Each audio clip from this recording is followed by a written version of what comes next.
如果不出所料，我明天会见到商妃娘娘。王爷，你有什么话需要我带去的吗？君美玉盯着女子后，面色复杂。怎么了？你有什么问题直接说出来，大家好商量。如果你不愿意我去打扰商妃娘娘，我明天不去就是了。能让我拉你的手吗？你要出门？不是，只是拉手罢了。我心情难以描述，也许是太激动了吧，特别想抱一些什么。我知道很唐突，所以拉你的手。抱歉，我是不是提出什么古怪要求了？你就当我胡说。慕容朱雀想了想，伸手拉住他的手，却发现男子的手很冷，明明那么大，应该温暖的手，却冷得令人怜惜。当人情绪产生巨大波动，便会有肢体接触的冲动，这是很正常的现象，不用难为情。拉了手，心情平静些了吗？平静了。如果你见到母妃，不要马上提我，能从旁人的角度套话是最好。如果实在套不出，再提我也不迟。你的意思是，商妃娘娘一直躲着你？是。我知道了，你放心，我不会主动提起你。你难道不问我，母妃为什么一直躲着我？我们中间到底有什么秘密？你把你的银库都奉献出来，如果你的秘密方便外人知晓，早就主动说了。你现在不说，说明你有难处。我不喜欢强人所难。别说了，关于你和娘娘的事，我自有一套打算。你现在说出来，搞不好打乱我的思绪。等我先见娘娘一面，我们再聊。这世上怎么会有你这么神奇的女子？我还神奇？周围一圈人，最平平无奇的就是我。新侧妃有何事，请直说吧。之前新阁老曾帮过本妃，本妃自会回了这份人情。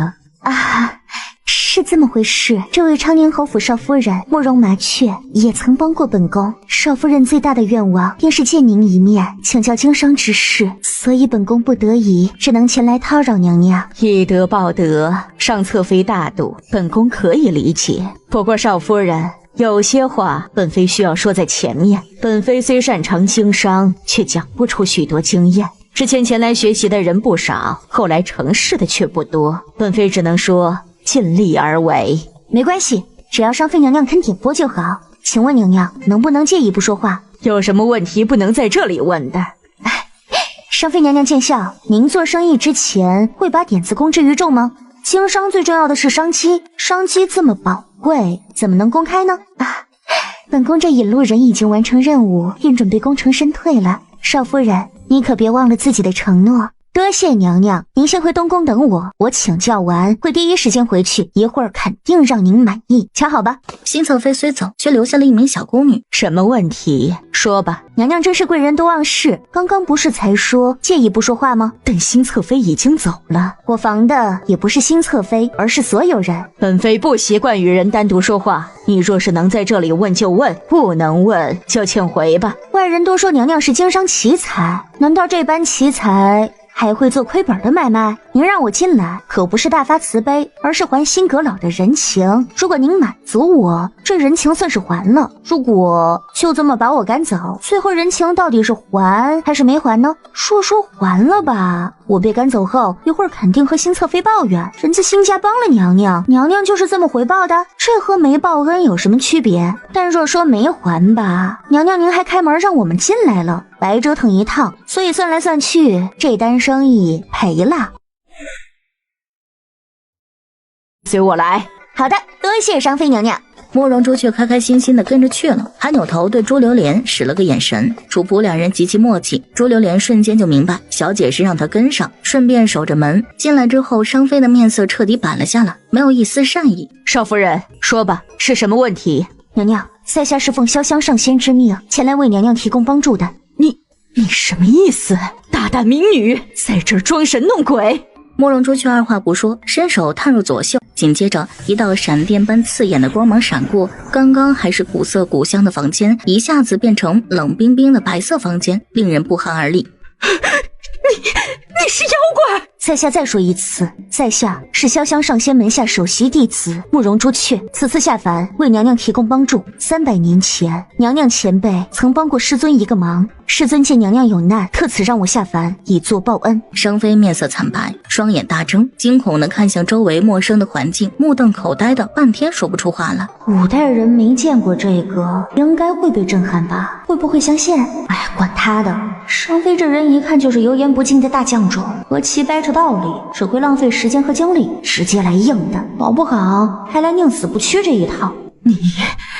是凡人。在下原本不是凡人，现在为了帮助娘娘，所以下凡成了凡人。不过娘娘放心，即便在下如今是凡人，也足够能帮上你。你先起身吧，谢娘娘。慕容朱雀起身，先把手术室收了回去。靠，跪了好长时间，真要命，膝盖好疼。你要帮我？怎么帮我？瑞王的眼睛和腿我已治好了。是你治的？潇湘上仙的弟子慕容朱雀？是的，你真是来帮我的？没错。你要怎么帮我？首先，我得知道你需要得到什么帮助。其次，我要知道你现在有什么困境。再次，请娘娘不要对我隐瞒，有什么都和我说，否则任务失败之后，我也无法向师尊复命。这件事应该从何说起？上妃娘娘，是这样，今天为了能顺利见到您，我答应新侧妃到东宫做客，所以为节省时间，我问你答，如何？你问。瑞王7岁时高烧5天5夜，紫霞漫天，却被赶出皇宫。这件事是真是假？是真。原因？因为皇上请来国师，询问紫霞是怎么回事。国师掐算之后，认为此乃祥瑞之兆，说因为北域的出现，西凉国会更加的昌盛强大。瑞王被烧伤，可是皇上所为是护犊不食子。为什么这个狗皇帝连自己亲生子都要害？原因？因为国师在去年入关之前为皇上卜卦，卦象说瑞王是真龙降临。真龙降临？瑞王、玄龙到底有什么关系？如果瑞王高烧时紫霞出现救他的命，衡山城玄龙出现也是为了救他的命，那么那个大火如何解释？皇上火烧瑞王，为什么中途放弃？是皇上良心发现，还是谁进行了阻挠？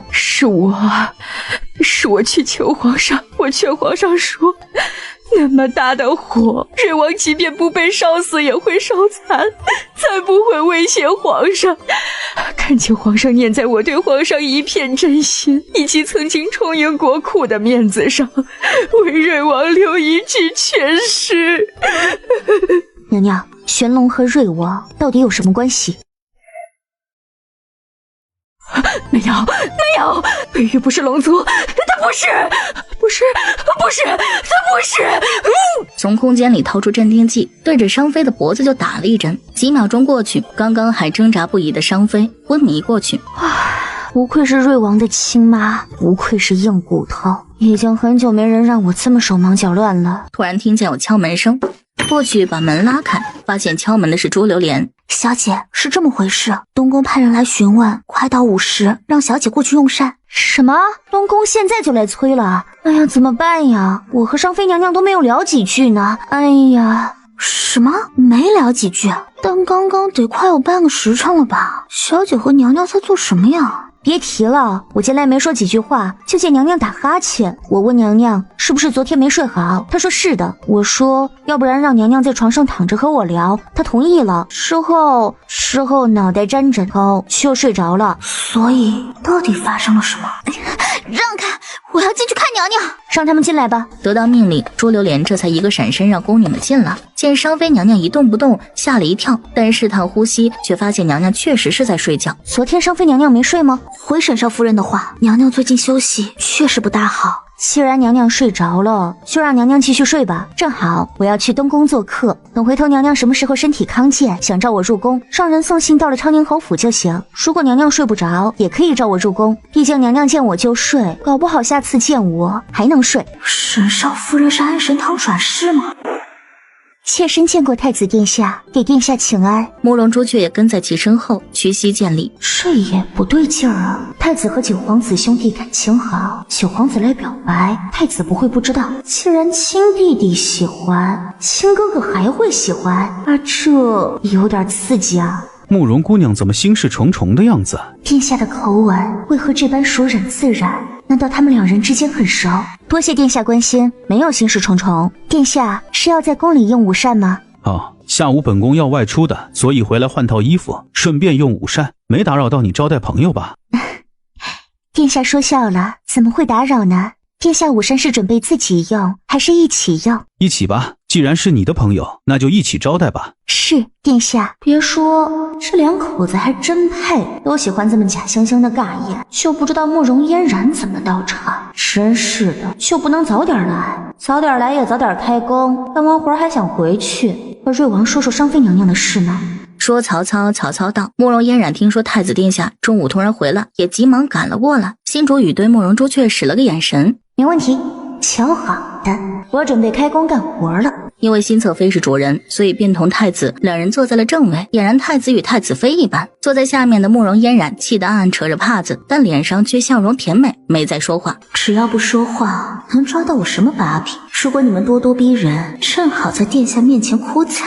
啊，人到齐了，终于可以开工了，快开工，干完活好回家。请问慕容侧妃，你和沈世子好歹订过婚，也算是有一点姻缘在里面，干什么赶尽杀绝呢？你说什么？原本和沈世子订婚的不是你吗？全京城都知道，差一点就当夫妻了。所谓百年修得同船渡，千年修得共枕眠，好歹也讲究一点夫妻情分。你为什么对沈世子这么赶尽杀绝？殿下明鉴啊！妾身和沈世子清清白白，只是慕容麻雀造谣生事，求殿下为妾身做主，妾身不活了。